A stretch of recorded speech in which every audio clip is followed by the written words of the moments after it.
Hey guys, welcome to another week of Making It Work, where I show you guys how to make a team using a Pokemon you want, and then I show you guys how I can use it in a competitive setting successfully. So this week, one of my friends actually recommended that we use Dragalge. I'm sorry if I mispronounced that name. I actually am not exactly sure how to pronounce that. Anyways, so this using Dragalge was a little bit odd for me because I actually have no clue how to use this thing. And so before I actually just make a team like I usually do, where I choose 6 Pokemon and go from there, I actually wanted to have a general strategy on how I would use it. So I needed to make a general strategy of what the team would be and kind of how I would use it. So thinking about using Dragalge, I probably won't lead with it. It's kind of bulky, but with Landorus and Kangaskhan out there, it's not very effective to lead with it when it can get KO'd really easy. And the goal of Dragalge is basically to get a lot of damage off before it faints. And if you guys don't know, Dragalge actually gets the ability, Adaptability, and then on top of that, I'm attaching Choice Specs to this Dragalge. So Draco Meteor and Sludge Bomb should pretty much one-hit KO anything it hits. And then it's probably easy if I do something where I lead with a Pokemon and then have it use U-turn, so the next turn, after I get Trick Room set up, I have Dragalge out there, just ready to go and kill things. And so he is going to run best in Trick Room. My friend actually said I could try it with Tailwind, but it only has a base speed of 44, and that's actually slower than Amoonguss. Amoonguss is like 45, so it's one slower. So, if you guys didn't get from the previous slide, why I'm using Dragalge is he's going to get off a large amount of damage. He's fairly bulky. He takes hits pretty well. He has pretty high special defense, which is like 105 or something. And then he looks freaking awesome. It's a purple dragon, man. Anyways, on the right side, you guys can see the weaknesses and resistances. This is the weaknesses and resistances of the team so far with just Dragalge. So he adds on a fair amount of resistances. Looks like he adds on 7 resistances with 4 open weaknesses. So if you guys don't know, I call open weaknesses is when you have a greater number of weaknesses than resistances and you can't properly switch, or you have no resistance to your weakness. So I have 4 weaknesses. Ice Ground, Psychic Dragon, no big deal, he's my first Pokemon. So the next Pokemon I chose was to get Trick Room set up, and I thought Jellicent would be a great Pokemon. A lot of people have used Jellicent to great success, and he is a really bulky Pokemon.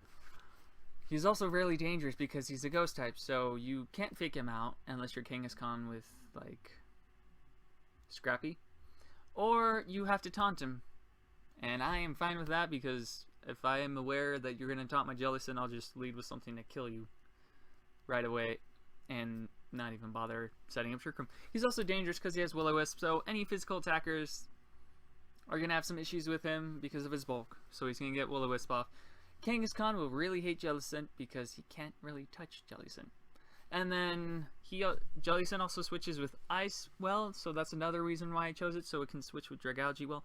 And also Dragalge can switch easily with Jellicent because Dragalge resists Electric and Grass, and that's what Jellicent's weak to. So this is what the team will look like after I add Jellicent on. I'm building up some resistances. I have some double resistances. I have a few new open weaknesses. I actually have 5, which is Ground, Psychic, Ghost, Dragon, and Dark. So I want to pick Pokemon that can effectively resist those. So a Pokemon that I thought would be good to pair with Jellicent and resist those would be Scrafty, the Pokemon that drops his pants in front of everyone. He is a good support for Jellicent because he has the move Fake Out, so I can at least stop one Pokemon from attacking my Jellicent and guarantee that I can get Trick Room up. He also has Intimidate, which weakens physical attackers. He has a pretty good move pool, having Ice Punch, Rock Slide, Drain Punch, and a bunch of other moves. And then he switches into Ghost, Psychic, and Dark moves well because of his Dark typing. So he is good for Jellicent because he resists Ghost and Psychic and Dark, which Jellicent hates. And he adds on some good resistances and not too bad weaknesses. This is what it looks like after I add Scrafty on. I now have 4 open weaknesses, which is 1 less than last time. We're moving up! So I now have an open weakness to ground, flying, dragon, and fairy, which I have 3 more Pokemon to go, so I'm pretty sure I can cover that. So, I actually was considering putting a flying Pokemon, well, yeah, I was considering putting Togekiss on because of Follow Me, but I didn't want another Pokemon with a weakness to ice, and Togekiss wouldn't really add much resistance for my team. So I thought Rotom Heat would work better. So if you guys didn't see last week, he's really good. I actually used last week Rotom Heat with Weakness Policy, which was kind of fun to see. When they would hit me with a super effective move, I survived, and then I just hit them back and killed them. And a lot of people expected Rotom Heat last week to just like go use Will-O-Wisp, but mine didn't run Will-O-Wisp. It was purely offensive. But anyways, the one this week is going to be more bulky and supportive compared to last week.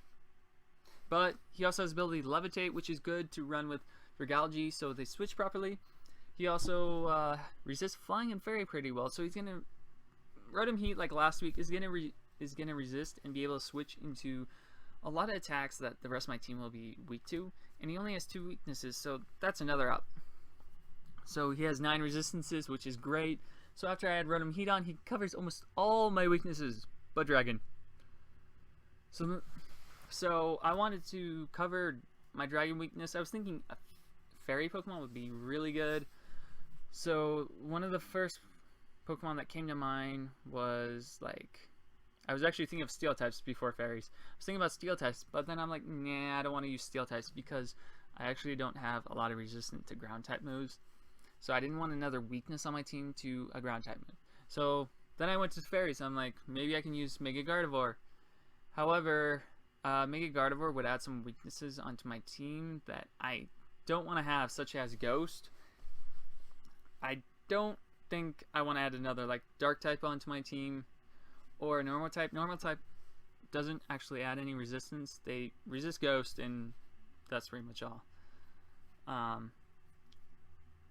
So I chose to use Mega Altaria because it's so fluffy, and once it Mega Evolves, it actually resists Dragon, which is awesome. And then before Mega Evolving, he's a flying type Pokemon, so even though I didn't record it in the next slide that I have another ground resistance, before Mega Evolving, he can switch into a ground move, which is nice. So he's immune to Dragon, and he will work well in Trick Room with Hyper Voice. He has, when Mega Altaria Mega Evolves, he actually has the ability Pixelate, so Hyper Voice will do a lot of damage. He does add on 4 more weaknesses, but he does resist quite a few things, or she.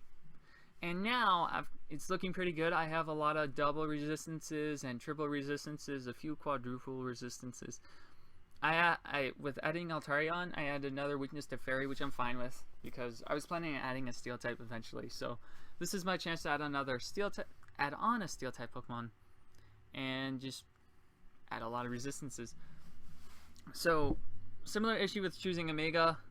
I didn't want to have a Steel type that would be weak to ground, and I didn't like the Pokemon that kept sticking out to me was Skarmory because it was flying Steel, so it wouldn't be affected by ground moves. But its stats don't look that great. So I thought actually Scizor would be a great Pokemon. So Scizor seems to just perfectly fit in my team. I have 4 resistances to fire, and he's only weak, and he is weak to fire, so I'm not losing much by adding him on. He also scares off fairies. Many fairies dislike Scizor because of his ability to Technician and Bullet Punch, which pretty much one-shots almost any fairy, especially with Life Orb.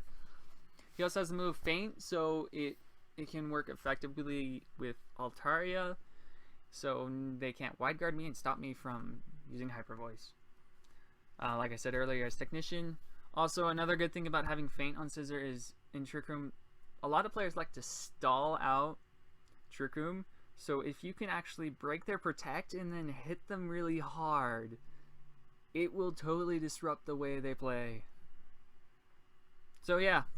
Anyways, Scizor adds on a bunch of resistances, and as you can see, I have no open weakness, which is awesome.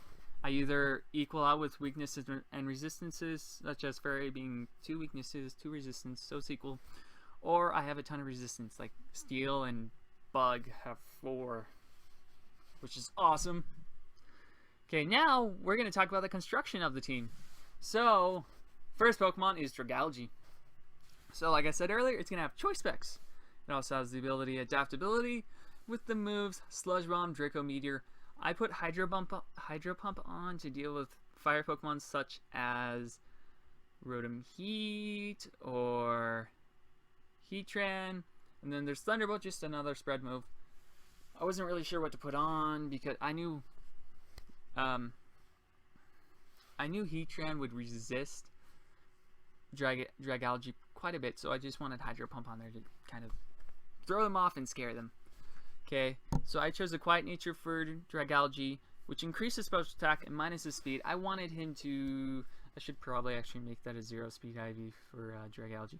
The reason I made him Quiet is because I want him to outspeed Amoonguss in Trick Room and then one-shot it. Although I may need to take into consideration that my opponent may also lead with an Amoonguss, then I also need to be able to take it out if they lead with it. But we'll find out as we go. This is kind of all theory. Anyways, I gave him 252 HP, 252 special attack, and 4 in defense. Just kind of a general EV spread to do damage. Nothing specific yet. I don't really know what I need to survive or kill, so we just leave it that way. Okay, next Pokemon is Jellicent, the jelly of all jelly. It has the item Leftovers, which restores HP every turn. I put leftovers on because he has the move Water Spout. So if I can keep HP coming back, he's going to get a lot of damage off, hopefully. He's also my Trick Room setter, so he has Trick Room. I also want physical attackers to fear him. Anyways, I want physical attackers to fear him. So he has Will-O-Wisp and then Ice Beam to deal with Landers. I also put Curse Body on because if I'm lucky, or fortunate, my opponent will not be able to use particular moves after they attack my Jellicent. And then I made him Relax to increase defense because he doesn't have the highest base defense and minus speed. And then I just maxed out HP, special attack, and 4 in defense, kind of to give him bulk while also make him do a lot of damage. Because it's not very effective to have a support Pokemon that can't really do anything other than support. It's kind of a weak link in your team then. The next Pokemon on my team is Scrafty. So Scrafty, I kind of threw a Soul Vest on there because I wanted to see what it would do. I've seen people use it. I thought it'd be cool, so why not try it too? Anyways, he has the ability Intimidate to reduce the attack of physical attackers. He has Fake Out to help set up Trick Room, Drain Punch to restore HP and get off a lot of damage since it's Stab, Knock Off to knock off items on my opponent's Pokemon. So if I actually get a knockoff onto one of my opponent's Pokemon, the power of knockoff's power will double, and it's also Stab, so it does a lot of damage. And then Rock Slide. So if I get like Trick Room set up against a Mega Charizard Y, and I have Scrafty out, I can just Rock Slide and get rid of that Charizard. Anyways, so this Scrafty I made it Adamant, 252 in HP, 252 attack, just maxing out attack to get off the most amount of damage, and then 4 in special defense to make its stat at level 50, 136, because Assault Vest increases your special defense by 1.5. Okay, next we have Rotom Heat. It has the item Citrus Berry and Levitate, which gives it the ground immunity from my team. It has the moves Overheat, Thunderbolt, and Protect, which is the standard moves, and kind of the best that I could think of. I wasn't sure what to do for the 4th move, so I put Thunder Wave on. It would actually be kind of fun to mess with my opponent in Trick Room, so if I'm on like my final turn and I have Trick Room, so I could just Thunder Wave them that turn, and then once Trick Room ends, they're still slower than me, which is awesome. So my Rotom Heat is modest. It has 252 in HP, 252 special attack, and 4 in defense. Next we have the fluffy Mega Altaria. It has the Mega Stone, obviously, with the ability Pixelate after Mega Evolving. So Altaria has Hyper Voice as a stab move. I didn't really see a point of putting on a Dragon move, so I put him Fire Blast instead, so Steel-type Pokemon cannot wall me. Because it's really cool, Altaria, while being a fairy, has fire moves. So Steel-type Pokemon feared me. Anyways, I just put Ice Beam on, so if I run into Landorus, I can just kill it, or Salamence. Altaria is a pretty bulk Pokemon if you see its base stats below. And then I put Protect on, which is just a general move. I made Altaria modest with 252 in HP, and special attack was 4 in special defense. And yeah, those are scary defenses. Next Pokemon is Scizor. So this Scizor, I put Life Orb on it just to get off a lot of damage, and so Bullet Punch has the ability to almost one-shot Gardevoir, and it can one-shot Sylveon no problem. He also has the ability Technician, which increases the power of Bullet Punch and Bug Bite. Then I put U-Turn on it, kind of for fun. I wanted to see if I could actually pull up the strategy of U-turning and then switching into Dragalge and then just killing things. But I think Feint will actually be better in this team. And then I have Protect on just in case. Okay, and then for its nature, I made an Adamant Scizor just so it can get off a lot of damage. 252 HP, 252 attack, and 4 in special defense. So just to get off the most amount of damage. If you guys haven't noticed, all my EV spreads are really simple when I make teams because I don't really know what I want it to survive yet. Usually, like Choice Scarf Pokemon, I have a specific EV spread for them, but general Pokemon like this, I don't until after testing it more and seeing what I need in the team. So usually 252 for EV spreads do really well, and I do really well with them, and I usually don't customize them, although I am capable of it. And if you want to customize one, you usually go to damage calculator. Anyways, off of that sidetrack. So now we're going to talk about the team leads I can have. So for this team, the most common lead I can think of me having is Scrafty Jellicent, just to make sure I can set up Trick Room. There's also Jellicent Scizor, so that is the one where I would U-turn Scizor that turn and switch into Dragalge after Trick Room is set up. A good thing to note here is that I would only use this if they didn't have a counter to Trick Room. Then there's Jellicent Dragalge, just get off a lot of damage. Scrafty Altaria, if I can't set up Trick Room, I just leave with them, fake out something, and Hyper Voice to death. Then there's Altaria. Okay, I can't pronounce this name either. It's a bird. Okay, Altaria Scizor. So just spam Hyper Voice, and if I decide to switch to Feint. And then there's Rotom Heat Scrafty.